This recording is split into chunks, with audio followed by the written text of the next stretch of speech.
Let's go shopping together for puppy supplies at one of my favorite stores, Petco. Now this will help you whether you've had your pup a few days or a few months.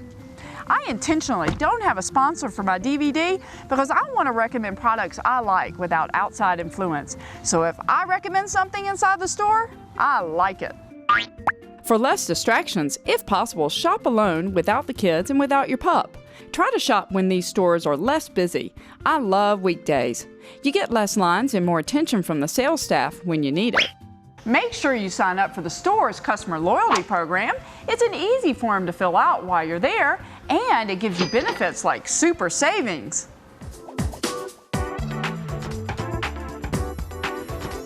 There are 2 collars you're going to get for your pup. Today we're going to get a daily collar. Its purpose is to carry your pup's name tag.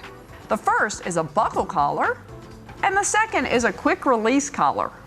Size matters, so make sure you get the correct size that fits your pup now. This one would certainly not be the right size for your Chihuahua. You're going to buy a few daily collars because your pup is going to keep growing and growing. Why can't you use a daily collar for training? You certainly can, but most of the time it just doesn't work that well for controlling and teaching your pup. It can break away, pull over his head, or hit on his trachea if he pulls when walking. Most pups will train better and faster with a training collar. A word about safety for all collars. Take any collar, daily or training, off when your puppy is in his crate, puppy room, or basically unsupervised. Now that we have a daily collar, let's go make a name tag. When engraving your pup's name tag, local rescue groups now think it's a great idea to put "Help, I'm lost" instead of your pup's name. Whichever way you choose, make sure you put your home number and, more importantly, your cell number on that name tag.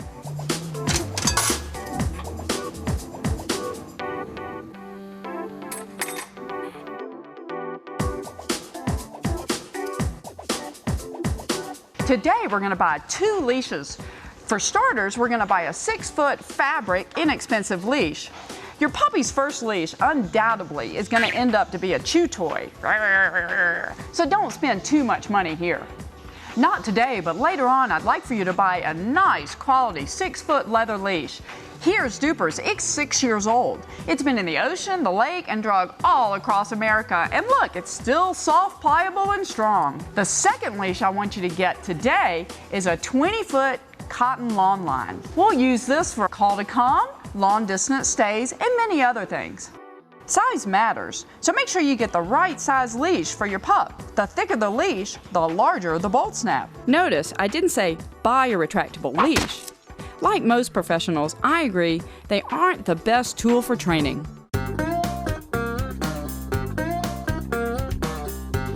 Your vet will probably agree that when it comes to puppy food, we want you to use the best high quality food that you can afford.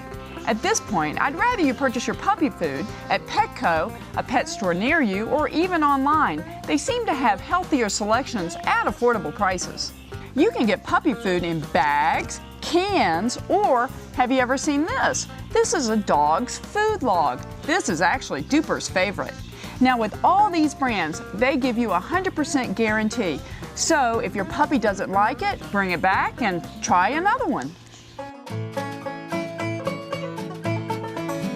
Since we were just talking about puppy food, now let's talk about puppy training treats. You want a training treat that you can break up into small pieces and is fast and easy for your pup to eat. I gotta tell you, I have never had a pup turn down 2 things: pupperonis and freeze-dried liver treats. Pupperonis, you can pretty much get anywhere. They're easy to use and easy to carry on walks with you. Freeze-dried liver treats, you can get them here or online. They're a little bit expensive, but this whole tub should last you a good year. I also love Alpo Snaps. They're easy to break apart, easy to carry on walks, and they are perfect to use for tricks like hold on the nose. When it comes to bowls, it's really pretty simple. You want 2, one for food and one for water. I like porcelain, and I also like metal. You'll always want fresh water available for your pup. Make sure you get the right height bowls, especially for those tall, giant breed puppies. Run all bowls through your dishwasher on a regular basis. Crates are great for training puppies and, well, adult dogs too. This is where you may want to ask an associate to help you choose the best style and size for your pup. Crates come in different styles. There's plastic, wire, and there's even a soft fabric crate as well. For puppies, I recommend the plastic or the wire. Plastic is popular for small breeds and can be airline approved. The soft fabric crate is for adult dogs that won't chew or tear up the fabric sides. This is actually what we use for Duper, and it is great for traveling.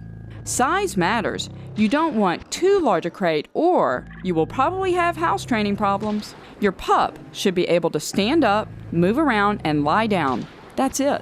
Baby gates block off rooms and stairs. This way you can control how much access your pup has to rooms in your home. X-Pens are great investments. If budget is a problem, I would put my money towards an X-Pen instead of the baby gate because it's so versatile and can even be made to work like a baby gate. Make sure you get the right height. Some puppies can jump higher than others. You know, crates are made so that you really don't have to have a pad for your pup to be comfy. However, most of us like to give our pups a little extra coziness inside. You can use a towel with your scent on it. Another great option is a fleece pad like this one. It's washable and it's not too stuffed with stuffings. And another great reason is they're made to fit most crates. Another reason to buy a fleece pad like this is because you can use this when you teach your pup puppy place training.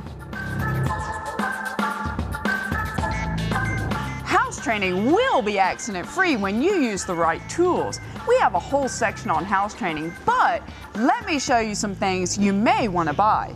We use crates, X-Pens, and baby gates for supervision and control.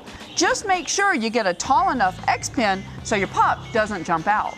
We use potty pads instead of newspapers now, and some even have a grass scent to get your pup ready to go outside.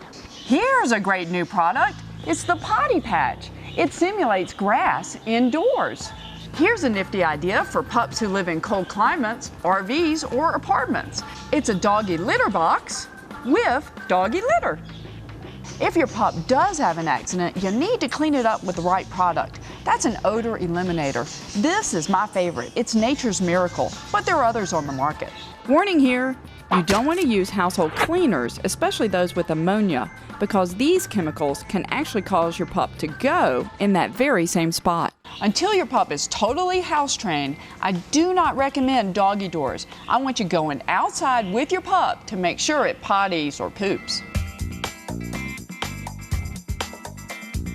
I'm a trainer, not a groomer, so if you have any specific grooming questions, ask your local groomer. One thing, like everything with your puppy, start grooming when he's young.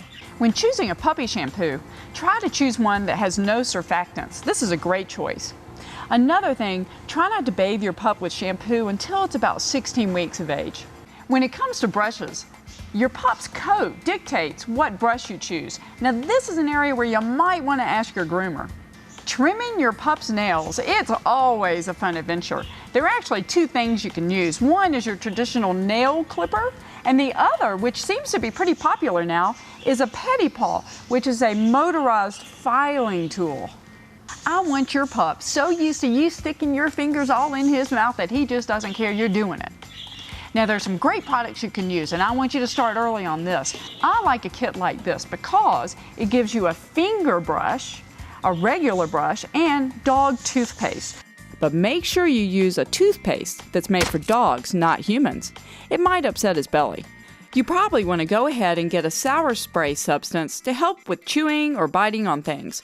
And most pups don't like the taste and won't bite it again. Warning, some dogs love the taste, so you may have to be a little creative. What's a dental chew? Well, actually, it's a specific toy design to satisfy your pup's natural urge to chew. My favorite brand is the Nylabone product. If you stay with a Nylabone product, you can't go wrong. I betcha if I asked 100 different trainers, what's your favorite toy? I'd get 100 different answers. That's because there's so many choices. I have my favorites too. Tops on my list, food puzzles. Food puzzles are toys that you stuff with food and treats, and your pup has to figure out how to get them out. Kongs and Busy Buddy come in a variety of different styles. Plan to get 2 or 3 of each. For monster chewers, Kong even offers the Extreme Kong. My next favorite are fetch toys. Once again, Kong makes a great variety of styles and shapes. Just make sure you use a safe size that your pup won't swallow. See this? That's way too small for a large pup.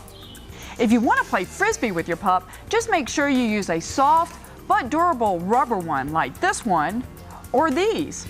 I'd probably avoid these toys: rope toys, tug toys, stuffed toys, and squeaker toys. It's not that I don't like these toys, I do. It's just that there have to be some precautions. If your pup tears up the toy, he can choke on the strings or the squeaker.